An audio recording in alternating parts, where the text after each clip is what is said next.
Dear student, अगर आप exam के हवाले से बहुत ज़्यादा परेशान हैं तो ये परेशानी आज आपकी ख़त्म हो जाएगी। आप बिल्कुल राइट वीडियो राइट चैनल के ऊपर मौजूद है। मेरे चैनल के ऊपर पास्ट पेपर सोल्यूशन एक सीरीज़ अवेलेबल है जिसमें पिछले सालों के पास्ट पेपर को मैं कंप्लीट सॉल्व करता हूँ। ना सिर्फ आपकी पेपर की तैयारी हो सके, इसके साथ साथ आपको अंदाज़ा हो सके कि फाइनल जो एग्ज़ाम होता है उस पर किस तरह के सवाल पूछे जाते हैं। तो आज की वीडियो में एक क्लास 6 का मैथ, उसका जो पेपर 2 है, पेपर 2 से मुराद है जिसमें लॉन्ग क्वेश्चन शॉर्ट क्वेश्चन होते हैं, उसको कंप्लीट सॉल्व करेंगे। अगर आप ये पेपर अच्छे तरीके से या ये वीडियो अच्छे तरीके से समझ लेते हैं, उसका फायदा ये होगा कि ना सिर्फ आपको पेपर करने का तरीका आ जाएगा, साथ साथ ये मेथड भी बताऊंगा कैसे बच्चे 75 में से 75 मार्क्स लेते हैं और कौन कौन सी मिस्टेक है जिनसे आपने बचना है। इसके अलावा पेपर की भी आपकी तैयारी बहुत ज़्यादा अच्छी हो जाएगी। इसके अलावा पेपर 1 की वीडियो मैं ऑलरेडी अपलोड कर चुका हूँ और चैनल के जो इस वीडियो की डिस्क्रिप्शन है उस पर मौजूद है, ऊपर आई बटन में भी आपको मिल जाएगी।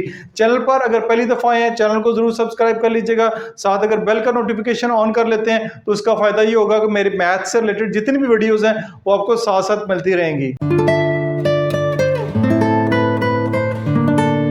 उसको देखते हैं। सबसे पहले जी क्वेश्चन नंबर 1 है, right the integers between -3 and +4। यानी कि आपने -3 और +4 के दरमियान वाले इंटीजर लिखने हैं, -3 और 4 को नहीं लिखना। तो -3 से पीछे चलते हैं, आपके पास आएगा -2 -1 0 1 2 3। ये आपके इंटीजर होंगे -3 और +4 के दरमियान, यानी -3 भी नहीं आएगा और +4 भी नहीं आएगा, उसके दरमियान वाले सारे के सारे नंबर मैंने लिखे हैं। 2 मार्क्स का ये क्वेश्चन है, तो ये अगर पूरे लिखेंगे कोई मिस्टेक नहीं होगी तो आपको 2 नंबर पूरे मिलेंगे। क्वेश्चन नंबर 1 का पार्ट ए मुकम्मल है। पार्ट बी देखते हैं, use number line to represent the sum of -3 + -4 + -2। ये जो लाइन है मैंने पहले से ड्रा कर ली हुई थी, पेपर में ये नहीं दी हुई, तो नंबर लाइन को शो करते हुए आपने इन नंबर को सम करना है। तो हमारे पास सबसे पहले अगर सम करते हैं तो हमारे पास क्या है जी, -3 है, -3 + -4 + -2। इसको करेंगे -3 -4 -2, तो ये आपके पास माइनस माइनस प्लस 4 और 3 7, माइनस का 7 और माइनस का 2, ये आपके पास -9 आता है। यानी ये इसका जवाब -9 आता है, लेकिन हमने इसको रिप्रेजेंट करना है नंबर लाइन के ऊपर। नंबर लाइन के ऊपर करेंगे तो नंबर लाइन क्योंकि माइनस के नंबर है, यहाँ से शुरू कर लेते हैं। 0 -1 -2 -3 -4 -5 -6 -7 -8 -9 -10। ये मैंने क्योंकि माइनस के नंबर है तो इसलिए माइनस की तरफ ड्रा किए, अगर प्लस के नंबर होंगे तो प्लस की तरफ ड्रा कर सकते हैं। आप देखें सबसे पहला नंबर है -3, तो 0 से शुरू करेंगे, ये आपका 1 2 3, ये -3 तक आएगा। ठीक है, ये आपका -3 तक आपने इसको मूव करना है नंबर लाइन के ज़रिए। -3 ये हो गया, -3 के बाद -4 है। ठीक है, 1 2 3 4 यहाँ तक लेकर आना आपने, ये आपके पास -4, क्योंकि माइनस का साइन है तो आपने माइनस ही की तरफ जो है वो ये ऐड करते जाना है। अगर ये प्लस का होगा तो दूसरी तरफ जाएगा। ठीक है, -4 आ गया। उसके बाद अगर देखें वो अगेन -2 है, अगेन -2 है, तो अगेन आप यहाँ पे -2 इधर तक लेकर आएंगे। -2 तो कहाँ पे आके रुका है, -9 के ऊपर आके रुका है। जिस सर्कल की जिस नंबर के ऊपर रुकेगा वही इसका आंसर होगा, -9। ये नंबर लाइन के ज़रिए use the number line to represent the sum. हमने नंबर लाइन के ज़रिए, ये वैसे मैंने करके दिखाया है, -9 आता है, लेकिन अगर नंबर लाइन का इस्तेमाल करेंगे तो तब भी ये -9 आएगा, क्योंकि ये नंबर सारे माइनस के ही हैं, तो इस तरफ आ रहा है। अगर प्लस के होंगे तो दूसरी तरफ भी जा सकता है। तो उम्मीद है ये नंबर लाइन आपको समझ आई होगी। उसके बाद आगे अगर चलते हैं, हमारे पास जो नेक्स्ट क्वेश्चन है, the sum of the 2 integer is -99। अगर 2 नंबर हैं उनको जमा करते हैं तो -99 आता है। 1 integer is -66, find the other. इनमें से एक ये है -66, तो दूसरा क्या होगा। अच्छा जी, अब देखते हैं द सम ऑफ 2 इंटीजर, 2 नंबरों को जमा करें तो -99 है।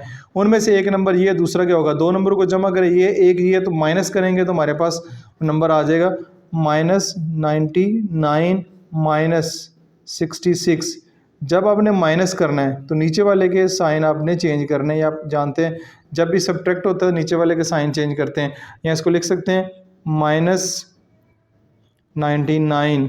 ठीक है, -99 माइनस करेंगे -66, ये आपके पास -99 माइनस माइनस +66।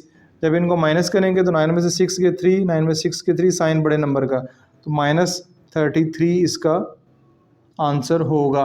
तो -33 वो नंबर है जिससे -66 को अगर ऐड करते हैं तो -99 आ जाता है। उम्मीद है ये क्वेश्चन भी समझ आया होगा। 2 नंबर का है, ये कंप्लीट स्टेप करेंगे तो आपको इसके 2 नंबर मिलेंगे। नेक्स्ट देखते हैं। नेक्स्ट है सॉल्व द फॉलोइंग, इनको सॉल्व करना है। ये आपके पास है +196 डिवाइड बाय -28। इस तरह कर लें तो आप, मैं ज़रा जल्दी में कैलकुलेटर से करके दिखा देता हूँ, वरना आपने वैसे इसको डिवाइड करके चेक करना है। 196 डिवाइडेड बाय 28 करेंगे तो 7 आता है। ठीक है, इनको अगर कटिंग करते हैं तो इनका 7 आएगा, लेकिन प्लस माइनस माइनस माइनस का 7 आएगा इसका आंसर, माइनस का 7, तो प्लस माइनस -7 होता है। आगे इसको देखते हैं। ये आपके पास है, ये फिल इन द ब्लैंक्स कह सकते हैं इसको। यहाँ पे आप अपनी एक्स रख लें, जिसको फाइंड करना है उसको एक्स रख लें, multiply by -7 is equal to 56। इधर अगर मल्टीप्लाई हो रहा है, इक्वल के दूसरी तरफ जाके डिवाइड हो जाएगा, -7 6, 7 8 ज़ार 56, ये प्लस है, प्लस माइनस माइनस, इसका जवाब आएगा यहाँ पे -8। -8, 7 को 8 से मल्टीप्लाई करेंगे, 56 माइनस माइनस प्लस, तो प्लस का 56 हो जाएगा। इसके भी 2 नंबर हैं, एक नंबर इसका है, एक नंबर इसका है। इस तरह कंप्लीट सॉल्व करेंगे तो आपको पूरे नंबर 2 नंबर मिलेंगे। अगर कोई स्टेप नहीं करेंगे तो नंबर कट जाएंगे। फाइंड 125% ऑफ 20 का 125% फाइंड करना है। तो यहाँ पे लिखें 125% का नीचे आप 100 लगा लें, परसेंट की जगह आप नीचे 100 लगा लें, मल्टीप्लाई 20। ठीक है, 120% का नीचे 100 लगाया, मल्टीप्लाई 120, ये 0 इस 0 से गया, 2 1 ज़ा 2, 2 5 ज़ा 10, 5 2 ज़ा 10, तो और 2 करी जाएगा 25, 5 5 ज़ा 25, तो इसका आंसर आएगा 25। यानी कि 20 का 125% जो है वो 25 बनता है। नेक्स्ट देखते हैं।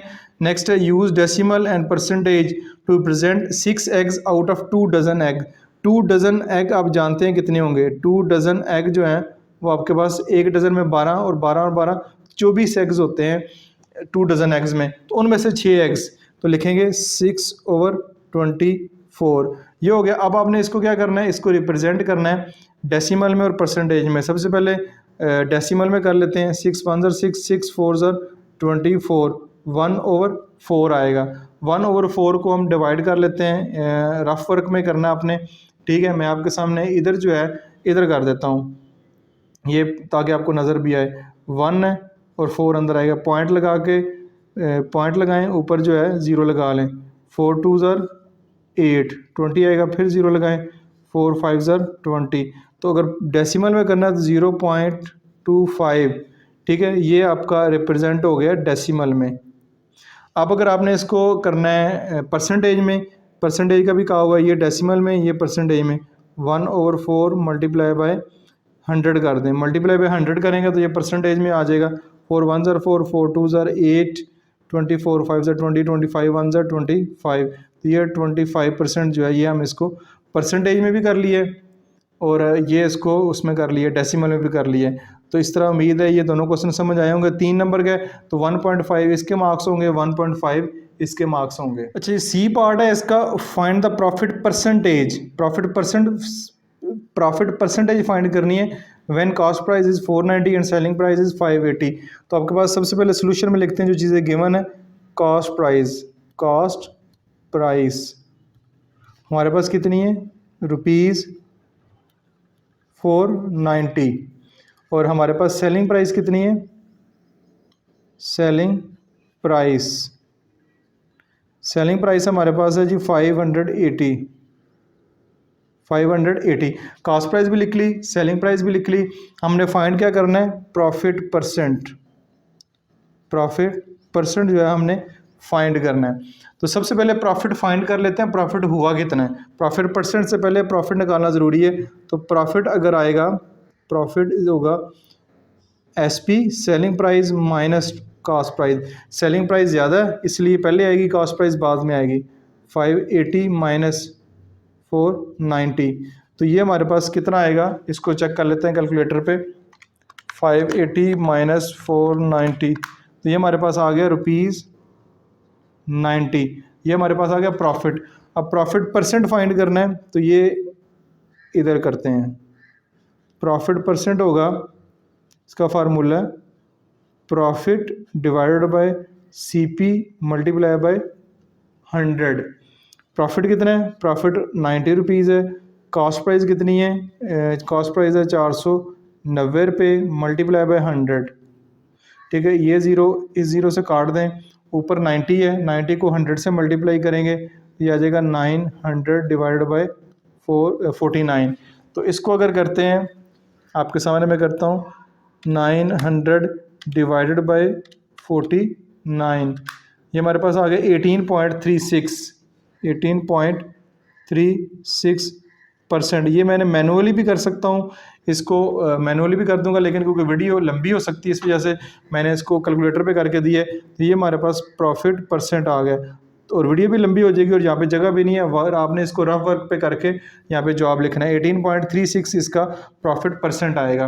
तो इसके 3 नंबर हैं, एक नंबर प्रॉफिट निकालने का और एक 1.5 नंबर प्रॉफिट निकालने का, और 1.5 जो नंबर है 1.5 वो प्रॉफिट परसेंटेज निकालने का। नेक्स्ट क्वेश्चन देखते हैं।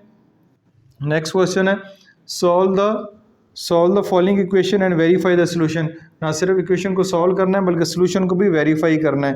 क्वेश्चन को लिखते हैं 6a minus 4 divided by 2a plus 2 is equal to 2।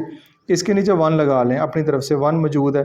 Equal का साइन है, क्रॉस मल्टीप्लाई करें, क्रॉस मल्टीप्लाई करेंगे तो इसको इससे करेंगे, जाएगा 6a माइनस 4, ये 1 से मल्टीप्लाई होगा, इससे कोई फ़र्क नहीं पड़ेगा। इसको 2 से मल्टीप्लाई करेंगे, आएगा 2a प्लस 2, तो ये आ जाएगा 6a minus 4 is equal to 4a plus 4।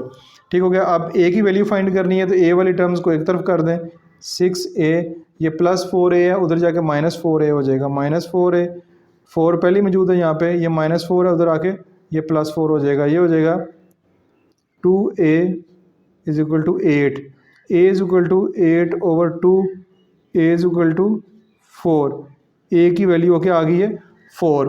ये तो आपने इसका सोल्यूशन फाइंड कर लिया। Solve the following equation and verify the solution. अब आपने क्या करना है, इसका जो सोल्यूशन है वो भी वेरीफाई करना है, जस्ट आपने सोल्यूशन फाइंड किया है। तो a की वैल्यू 4 आई है, तो यहाँ पे लिखें 6a minus 4 2a plus 2 is equal to 2। यहाँ पे a की वैल्यू जो आई है 4 पुट करें, माइनस 4, 2a की वैल्यू 4 आई है उसको पुट करें, प्लस 2 इज इक्वल टू 2। 6 4 ज़ार 24, 24 माइनस 4 और 4 2 ज़ार 8 प्लस 2 इज इक्वल टू 2। 24 में से माइनस 4 करेंगे, ये आ जाएगा 20, ये 8 प्लस 2 करेंगे तो आ जाएगा 10 इज इक्वल टू 2। तो 10 2 ज़ार 20, 2 इज इक्वल टू 2, तो 2 इज इक्वल टू 2 आ गया। तो ये हमारा सोल्यूशन जो है वो वेरीफाई हो गया। आपने इस तरह जगह का भी खास ख्याल रखना है कि क्वेश्चन जगह के अंदर सॉल्व हो, जैसे कभी मुझसे नहीं हुआ, आपने प्रॉपर दरमियान में लाइन लगा ले पहले, और दोबारा इसकी पूरी स्पेस है, उस स्पेस के अंदर आपने क्वेश्चन सॉल्व करने की कोशिश करनी है, ताकि जो एग्जामिनर है चेक करने वाला उसको क्वेश्चन बेहतर तरीके से नज़र आए। नेक्स्ट क्वेश्चन देखते हैं। नेक्स्ट क्वेश्चन है बी, इसका पार्ट है क्वेश्चन नंबर 3 का। If a number is doubled and then increase by 7, एक नंबर है उसको डबल करें फिर उसमें 7 उसमें बढ़ा दें और नंबर 13 बन जाता है, फाइंड द नंबर। 3 नंबर का क्वेश्चन है। सबसे पहले जो स्टेटमेंट वाले क्वेश्चन होते हैं इनमें जो गिवन डेटा वो लिखना है। हमने क्या करना है, नंबर लेट करना है, क्योंकि नंबर हमें पता नहीं है। Let the number is x, number क्या हमारे पास x है, क्योंकि हमें नंबर का पता नहीं। According to condition, according to condition से मुराद है क्वेश्चन में जो कंडीशन दी है उसके मुताबिक। क्वेश्चन में कंडीशन क्या की है, ए नंबर इज डबल्ड, नंबर को डबल करें, x को अगर डबल करेंगे तो ये क्या हो जाएगा 2x, यानी x में x ऐड कर दें तो ये नंबर जो है 2x हो जाएगा। 2x नंबर को डबल किया एंड देन इंक्रीज्ड बाय 7, उसको आपने 7 बढ़ा देना। इंक्रीज से मुराद है 7 इसमें ऐड करना है, 7 इसमें ऐड करेंगे तो वो बन जाता है 13।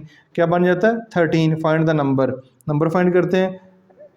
ये इसको उठा के प्लस 7 को आप इधर ले आएँ, इधर ले आएंगे 13 माइनस 7, तो ये आ जाएगा 2x is equal to 13 minus 7 करेंगे तो आपके पास क्या आ जाएगा 6 आ जाएगा। और x is equal to 6 divided by 2, x is equal to 2 3 ज़र 6, तो वो नंबर आपके पास आया है 3। नंबर क्या है आपके पास? 3। अच्छा, अब इसको देखें क्वेश्चन को, if A number is doubled, एक नंबर है 3, एक नंबर है 3, उसको डबल करें, 3 का डबल करें 6 हो जाता है, 6 हो गया। 6 में इंक्रीज बाय 7, 6 + 7 करेंगे तो वो 13 ही हो जाता है। ठीक है, तो यही कंडीशन थी, ये वेरीफाई भी करके मैंने बता दी। ये आपने क्वेश्चन में वेरीफाई नहीं करना, जस्ट आपको समझाने के लिए किया है कि आपने क्वेश्चन को वेरीफाई करके चेक भी कर सकते हैं कि आपका आंसर ठीक है कि नहीं। अब आते हैं इस पेज के लास्ट क्वेश्चन की तरफ। Draw the angle of 120 by using a protractor and bisect it by using a pair of compass. एक एंगल ड्रा करना है 120 का, फिर उसको आपने बाइसेक्ट करना है बाय पेयर ऑफ कंपास। तो हम सबसे पहले एक लाइन लगा लेते हैं। ये एक आपने सबसे पहले लाइन लगा ली, ये आपने इसको सॉल्व करने के लिए एक लाइन लगानी है, उसके बाद फिर आपने ज्योमेट्री का इस्तेमाल करते हुए इसको सॉल्व करना है। ये हो गया जी, एक लाइन स्ट्रेट होनी चाहिए। मैं लेड पेंसिल से नहीं कर रहा, पक्की पेंसिल से कर रहा हूँ ताकि आपको अच्छे तरीके से नज़र आए। ये एक लाइन लगा ली, लाइन आपके पास है जी ए बी। आपने अब एक एंगल बनाना है 120 डिग्री का। ठीक है, एक एंगल आपने 120 डिग्री का बनाना है। ए पे बना लें, बी पे बना लें, आपकी मर्ज़ी है। 120 का एंगल बनेगा, ये हो गया। ठीक है, ये कंपास से बना लगा हूँ क्योंकि इसमें बाय यूजिंग प्रोटेक्टर। ठीक है, अगर प्रोटेक्टर का कहा है उन्होंने, ठीक है, तो फिर आप प्रोटेक्टर से ही करेंगे। ठीक है, हम प्रोटेक्टर का इस्तेमाल करते हैं, उससे एंगल बनाते हैं 120 का। ये बी है, इस पे बनाते हैं, ये बी हो गया। तो इस पे अगर 120 का एंगल आपने बनाना है तो ये आपके पास, ये रखें इसको इधर, ये यहाँ पे। ठीक है, तो ये इधर से एंगल अगर शुरू हुआ है 0 इधर से ऊपर वाले नंबर देखने हैं, तो ये आपके पास 120 है। तो ये 120 का एंगल आपका बन गया। ये यहाँ पे इसको आप लाइन लगाएं, ये ठीक हो गया। ये 120 का एंगल आपके पास बन गया, इसका नाम सी रख दें। अब इसको बाइसेक्ट करना है। इस एंगल को बाइसेक्ट करने से मुराद है इस एंगल को 2 बराबर हिस्सों में डिवाइड करना है। तो यहाँ पे रखें, ये एक आर्क लगा लें ऐसे। ठीक है, ये क्या लगा लिया आपने, एक आर्क लगा ली। उसके बाद कंपास को खोल लें, खोलने के बाद आपने इधर रखना है, इधर एक आर्क इस इधर रख के लगानी है और एक आर्क जो है इधर रख के लगानी है। ये जो पॉइंट बना है, ये वाला, ये जो यहाँ पे बाइसेक्ट कर रही हैं, इसको बी से मिला दें आप। इसको हम क्या करेंगे, बी से मिला देते हैं। ये हो गया, ये हमने बी से मिला दिया। ये जो एंगल है बाइसेक्ट हो गया ए बी सी डी, यानी 120 डिग्री का एंगल था, 60 डिग्री ये है, 60 डिग्री ये है। तो ये इसमें करना है, draw the angle of 120 degree. 120 angle का ड्रा किया यूजिंग प्रोटेक्टर का इस्तेमाल किया। Bisect using pair of compass का इस्तेमाल करते उसको हमने बाइसेक्ट कर दिया, यानी 2 बराबर हिस्सों में डिवाइड कर दिया। तो इस तरह का सवाल हल करेंगे कि एंगल ए पे भी बन सकता है, बी पे भी बन सकता है। बी पे मैंने बन के दिखाया, ए पे आप इस तरफ बनेगा, वो इस तरफ बाइसेक्ट होगा। नेक्स्ट क्वेश्चन है, construct the right angle triangle. एक राइट एंगल ट्राइंगल बनानी है जिसका हाइपोटेन्यूस 8 सेंटीमीटर होगा और बेस इसकी 4 सेंटीमीटर होगी। तो ट्राइंगल की 3 साइड्स होती हैं, 2 साइड्स हमें दी हुई हैं, हाइपोटेन्यूस भी दिया और बेस भी दिया और एक एंगल दिया हुआ है। तो हम यहाँ पे लिख लेते हैं, हाइपोटेन्यूस हमारे पास कितना है, वो है 8 सेंटीमीटर। बेस हमारे पास कितनी है, वो है 4 सेंटीमीटर। और जो एंगल है, ठीक है, वो राइट एंगल है, तो इससे मुराद है एक एंगल जो है वो 90 डिग्री का होगा। सबसे पहले बेस को हम ड्रा करते हैं। बेस हमारे पास कितनी है, 4 सेंटीमीटर। तो यहाँ पे हम सबसे पहले बेस को ड्रा करेंगे। ये जी आपकी बेस होगी, ये 0 से शुरू करेंगे और 4 सेंटीग्रेड ये यहाँ तक जाएंगे। ये आपकी बेस आ गई। इसका नाम आप कोई भी रख लें, ए एंड बी। ठीक है, 4 सेंटीमीटर होगी।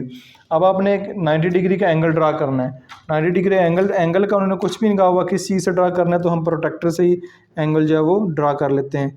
ये यहाँ पे रखें, ये इस लाइन को इससे मिलाएं, तो ये आपके पास ये 90 डिग्री है, तो ये 90 डिग्री का एंगल यहाँ पे बनेगा। ये 90 डिग्री का एंगल भी हमने ड्रा कर लिया है, क्योंकि राइट एंगल ट्राइंगल है। राइट एंगल ट्राइंगल जो है वो 90 डिग्री का एक एंगल उसमें ज़रूर होता है। ठीक हो गया, अब 90 डिग्री का एंगल भी आ गया। अब हमने क्या करना है, अब हमने करना है हाइपोटेन्यूस जो है, ये हाइपोटेन्यूस होता है ट्राइंगल 90 डिग्री के सामने वाली जो साइड होती है वो हाइपोटेनियस होती है। तो हाइपोटेनियस हमारे पास कितना है, वो 8 सेंटीमीटर है। तो मैं यहाँ पे कंपास को खोल लेता हूँ, 8 सेंटीमीटर ये हो गया जी। ये 8 सेंटीमीटर है यहाँ पे, ये 8 सेंटीमीटर। अब आपने यहाँ पे रखना है इस जगह पे ये, और ये आप देख सकते हैं, उम्मीद आपको नज़र आ रहा है। इसको मैं थोड़ा सा नीचे कर लेता हूँ इधर। अब देखें, ये थोड़ा सा ऊपर कर लेते हैं, यहाँ पे 8 सेंटीमीटर है, यहाँ पे आपने रखना है ये ए के ऊपर। तो ये आपका 8 सेंटीमीटर यहाँ पे करके बन रहा है। अब ऊपर वाली लाइन को टच नहीं कर रहा, तो उस लाइन को हम जो है वो बड़ा कर लेते हैं। ये इसको कोई मसला, इसकी लेंथ जो है वो नहीं दी हुई, वो लेंथ आप अपनी मर्ज़ी की रखेंगे। इतना रखेंगे कि ये इससे बाइसेक्ट हो जाए। ठीक हो गया। अब ये बाइसेक्ट हो रहा है, तो इसको हम इससे मिला देते हैं। ये आपके पास ये, इसको आप इससे मिला दें, ये इसको इससे मिला दिया, ए बी सी। ये कितना हो जाएगा, 8 सेंटीमीटर। ये 8 सेंटीमीटर है, ए बी 4 सेंटीमीटर है, एंगल भी 90 डिग्री का बनेगा, और ट्राइंगल की कंस्ट्रक्ट राइट एंगल ट्राइंगल है। ये एक राइट एंगल ट्राइंगल है, ये मैं यहाँ पे लिख भी देता हूँ, राइट एंगल ट्राइंगल। ये कंस्ट्रक्ट हो गई है। इसके 3 मार्क्स हैं। 1 नंबर इसका होगा कंस्ट्रक्शन का, और एक नंबर होगा उसका एंगल का, 1 नंबर होगा जो इसकी मेजरमेंट दी हुई है। तो इस तरह आपने नंबर डिवाइड है। इसमें कोई भी चीज़ मिस हो गई तो उस हिसाब से उसके नंबर काट लिए जाएंगे। आपने कोशिश करनी है ट्राइंगल को थोड़ा सा नीचे बनाएं, ताकि आपकी ट्राइंगल बिल्कुल इस जो रिक्वायर्ड स्पेस है उसके अंदर तैयार हो। नेक्स्ट आ जाए, नेक्स्ट क्वेश्चन है, find the parameter of the rectangle. ये एक रेक्टेंगल दी हुई है, इसका पैरीमीटर फाइंड करना है। इसका रेक्टेंगल का पैरीमीटर फाइंड करने का फार्मूला जो है, पैरीमीटर होता है ये वाला, ये जो चीज़ है ये हमने फाइंड करनी है। इसका फार्मूला होता है 2 into length plus breadth, 2 into length plus breadth. तो लेंथ हमारे पास कितनी है, 28.5, और ब्रेड्थ हमारे पास कितनी है, वो है 19 मीटर। ये भी मीटर है, ठीक है। ये तो अच्छी बात है। अगर मीटर में नहीं होंगी दोनों, तो आपने उनको मीटर में एक ही यूनिट में कन्वर्ट करना है। तो ये आएगा पेरीमीटर हमारे पास आएगा 2 इंटू लेंथ कितनी है हमारे पास है 28.5 प्लस 19। तो ये आपके पास आएगा 2 इंटू, इनको ऐड कर लेते हैं, 28.5 प्लस 19, यह आएगा 47.5। तो 47.5 को मल्टीप्लाई बाय 2 करेंगे, यह आ जाएगा 95। क्या आ जाएगा, 95। तो पेरीमीटर आपके पास आएगा 95 मीटर। मीटर स्क्वायर नहीं आएगा, जस्ट इसके साथ लगेगा मीटर। तो ये इसका पेरीमीटर भी फाइंड हो गया। नेक्स्ट अगर देखते हैं, find the area of square. एक एरिया ऑफ स्क्वायर फाइंड करना है जिसकी लेंथ दी हुई है, length is equal to 11 centimetre. तो एरिया ऑफ स्क्वायर क्या होता है, इसका फार्मूला जल्दी से कमेंट्स में बताएं। ये होता है साइड मल्टीप्लाई बाय साइड, ठीक है।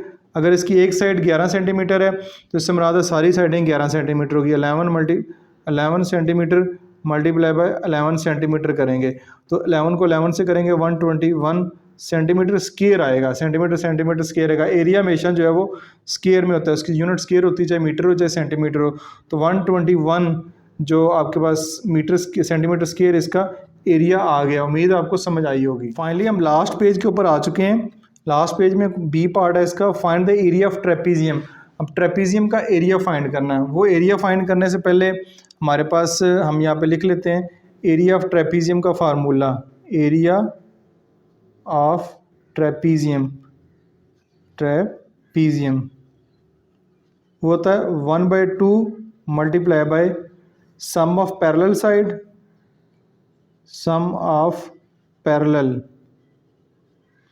Sides plus multiply by height, ठीक है, मल्टीप्लाई बाय हाइट। इसका फार्मूला मैं आपको बुक पे भी दिखा देता हूँ जहाँ पे लिखा हुआ है, ताकि अगर आपको किसी किस्म की कन्फ्यूजन हो तो वो दूर हो जाए।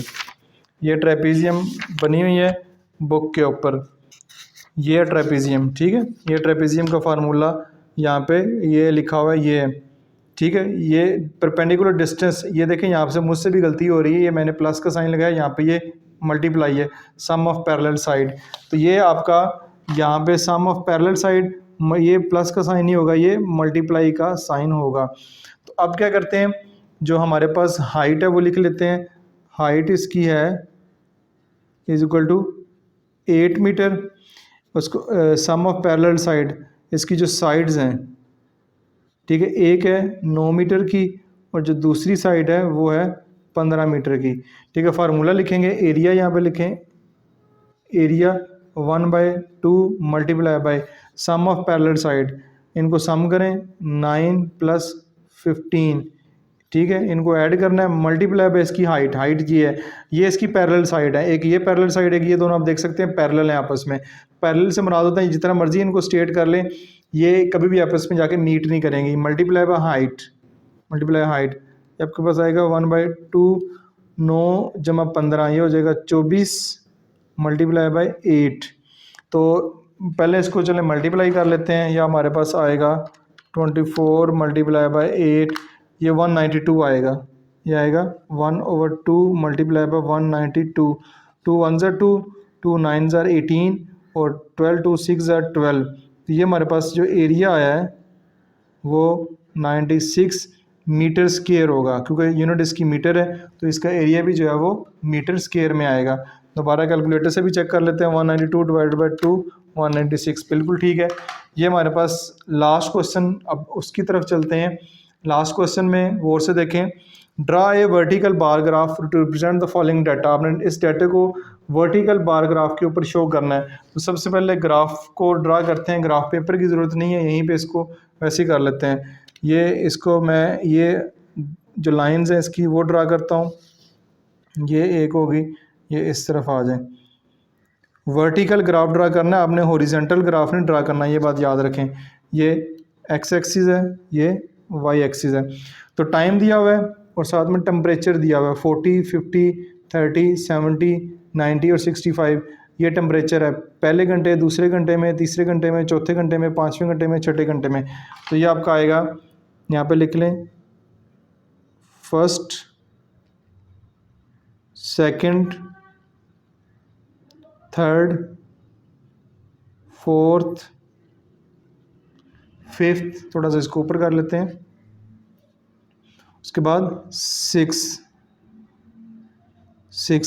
6 यानी कि आवर्स हैं, टाइम इन आवर यहाँ पे लिख लें, टाइम इन आवर्स यानी घंटों में टाइम दिया हुआ है। ठीक हो गया। अब ये है 40 50 35 70 90 65, इसको अगर देखें तो इसके मुताबिक जो है सबसे छोटा नंबर देखें तो हमारे पास 40 है, सॉरी 35 है, और सबसे बड़ा नंबर है वो है 90। तो आपने इन्हीं नंबरों को नहीं लिखना, बल्कि आपने खुद से नंबर लिखने जिनमें ये छोटे से छोटा नंबर और बड़ा नंबर भी आ जाए और तरतीब भी ख़राब ना हो। सबसे पहले हम इसको शुरू करते हैं 35 से, 35 से करेंगे तो 20 का फ़र्क रखते हैं, 35 65 75 मेरे ख्याल में हम इसका 10 का फ़र्क रख लेते हैं। 45, फिर हम करेंगे 55, फिर करेंगे 65, फिर करेंगे 75, फिर करेंगे 85 और फिर करेंगे 95। 90 तक आ जाएगा तो ये नंबर उसमें कवर हो जाएंगे। ये क्या दिया हुआ, टेम्परेचर, यहाँ पे लिख दें, ये हमारे पास टेम्परेचर है इन सेंटीग्रेड। ये टेम्परेचर हमारे पास कितने में, सेंटीग्रेड में है। ये आपने अब इसका बार ग्राफ बड़ी आसानी से ड्रा हो जाएगा, वर्टिकल बार ग्राफ। पहले घंटे में कितना है, पहले घंटे में देखें 40 है, तो 35 और 40, ये हमारे पास क्या आएगा 40। तो इसको यहाँ पे हम क्या करते हैं, ये मैं हाथ से करता हूँ, आप स्केल से भी कर लीजिएगा। ये यहाँ से 40 आ जाएगा 40। नेक्स्ट हमारे पास दूसरे घंटे में 50 है, 50 कहाँ है, वो यहाँ पे आएगा इसके दरमियान। तो दूसरे घंटे में आएगा 50, ये आपके पास 50 हो गया। तीसरा देखते हैं, तीसरे में कितना है 35, तीसरे में 35 है तो ये 35 इसके सामने आएगा, ये इसके सामने। फोर्थ देखते हैं 70, 70 कहाँ पे आएगा, वो इधर आएगा। तो इसको लाइन को बड़ा करते जाएं करते जाएं करते जाएं, ये इसके सामने थोड़ा बहुत ऊपर नीचे हो जाए तो कोई, ये लाइन थोड़ी टेढ़ी होगी, इतना बड़ा मसला भी नहीं है, आपने स्केल के साथ ड्रा करना है प्यारा सा। उसके बाद फिफ्थ है, फिफ्थ हमारे पास 90 है, 90 जो है हमारा इधर आएगा। चलें स्केल सामने पड़ा हुआ है, स्केल का इस्तेमाल यहाँ पे कर लेते हैं ताकि खूबसूरत हो सके जितना हो सकता है। ये हमारे पास ये हो गया ये यहाँ पे, ठीक है। ये हमारे पास क्या हो गया, 90 हो गया। अब 6 हमारे पास 65 है, ये 65 ये है, तो 6 को लेके जाते हैं 65 तक, ये हो गया और ये हो गया, ये ठीक है, इसके सामने ही है, ठीक है। ये 65 ग्रेड है, ये हमारे पास है। फिफ्थ हमारे पास था 90, फोर्थ था हमारे पास 70 सेंटीग्रेड, थर्ड था हमारे पास 35, सेकंड था हमारे पास 50 और फर्स्ट था हमारे पास 40 सेंटीग्रेड। ठीक, ऊपर लिख लें, अच्छी बात है। पेंसिल से इसको ड्रा करेंगे स्केल के साथ तो ज़्यादा खूबसूरत बनेगा, लेड पेंसिल से कर लें ताकि अगर वो गलती हो रही है उसको बाद में ठीक भी किया जा सके। तो यहाँ पे नीचे देख सकते हैं एंड ऑफ पेपर टू यहाँ पे एंड हो गया। इसके सारे सवाल कंप्लीट हमने सॉल्व कर लिए हैं। उम्मीद आपको समझ आए होंगे। इस तरह अपने पेपर सॉल्व करना है तो तब आपको नंबर मिलेंगे। 4 नंबर का पेपर है तो एक एक नंबर इसका होगा कि आपने स्केल ठीक लिखे हैं, ठीक है। एक एक नंबर इसका होगा और 2 नंबर इसके होंगे। अगर इनमें से 3 है, 3 या 6 है, इसमें 6 में से 3 लिखेंगे तो इसका 1 नंबर मिलेगा। 3 में से ये ग्राफ ड्रा करेंगे तो 1 नंबर उसका मिलेगा। तो अब हमने, क्योंकि ये वर्टिकल बार ग्राफ है तो वर्टिकली आपने शो करना है, इसको हॉरिजॉन्टल नहीं करना। आप लिख सकते हैं यहाँ पे वर्टिकल बार ग्राफ। तो इसके इस तरह आपको 4 नंबर पूरे मिलेंगे। इस तरह आपका कंप्लीट पेपर सॉल्व हो गया। उम्मीद आपको ये पेपर अच्छे तरीके से समझ आया होगा और एग्जाम की तैयारी के लिए आपके लिए काफ़ी सारा हेल्पफुल होगा। वीडियो अपने दोस्तों के साथ ज़रूर शेयर कीजिएगा। This is Masood Mubashar signing out.